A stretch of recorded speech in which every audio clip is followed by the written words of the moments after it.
Chapter 15 Waiakolea Mermaid.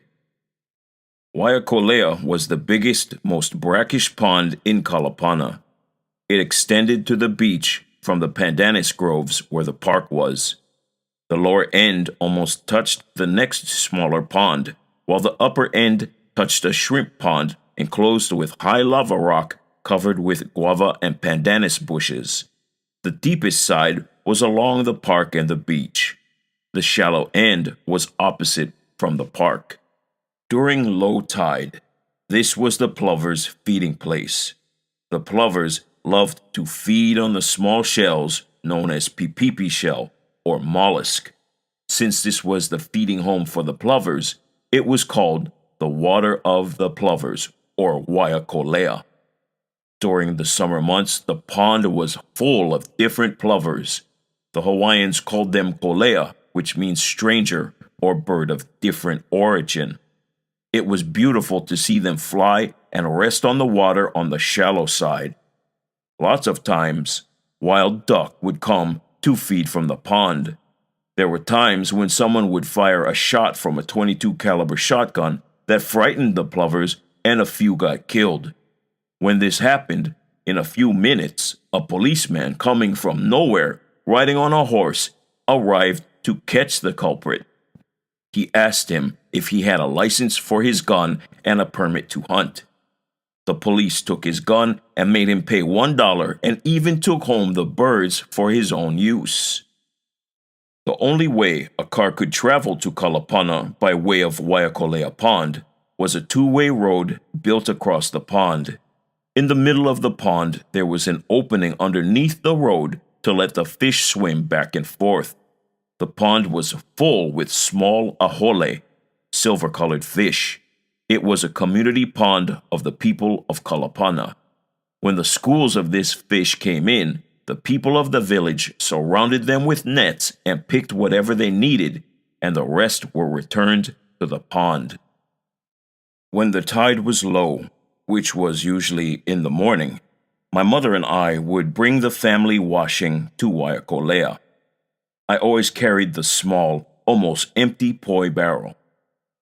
Every mother had a favorite spot, and if that spot was taken, she waited until it was empty. While waiting, my mother asked me to climb and get her a dry coconut, which I husked and gave to her. She broke the coconut, drank the milk, and removed the meat from the shell. She then chewed it and rubbed it into her long hair that extended below her waist, thick and black. She used half of the coconut. As soon as the place to wash was empty, she began to do her washing. In the meantime, I took the empty barrel into the water and picked up a few loose rocks to weigh it down. Then I looked for a spot and laid the barrel lengthwise so the shrimp would come in and eat the leftover poi in the barrel. As soon as Mother was through washing, I took the clothes and placed them to dry on the small guava bushes that were almost 3 feet high.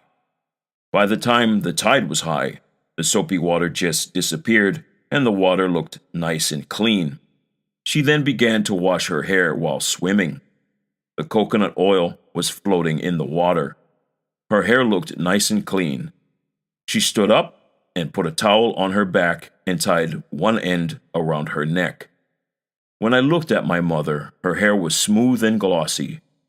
In the meantime, I took a bath and picked up the poi barrel and emptied it on the ground, picked up the shrimp, and put them in an empty pail.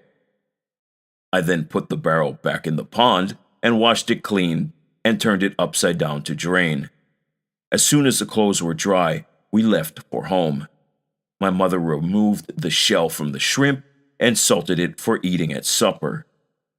I tasted it but did not like it. You have to acquire the taste for shrimp before you like it.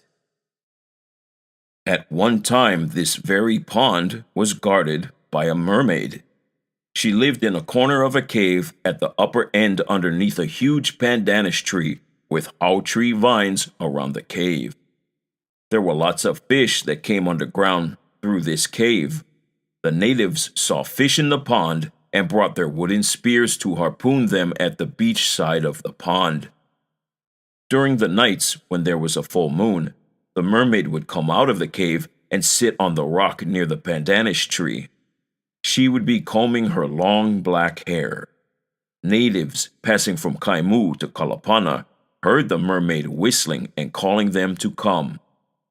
When they looked in the direction from which the woman called, there was a mermaid swimming at the upper end of the pond. They waved. To get where she was, one had to swim, as the only trail was along the beach. The road in the center of the pond was built later. The natives would watch the mermaid playing in the water, but no one would dare to go where she swam. During the earthquake, the cave was closed, and that was the end of the mermaid. The natives took all the fish from the pond, and in order to replenish the pond with fish again, they had to catch a school of small fish. You can still see where the cave was, with falling lava rock around, and the rock where the mermaid sat and combed her hair. Today, at the same place, is a nice swimming spot, and it is deep. The children used to climb on the pandanus tree and jump into the pond. Now there is a park alongside the pond where people can come and rest and have a picnic.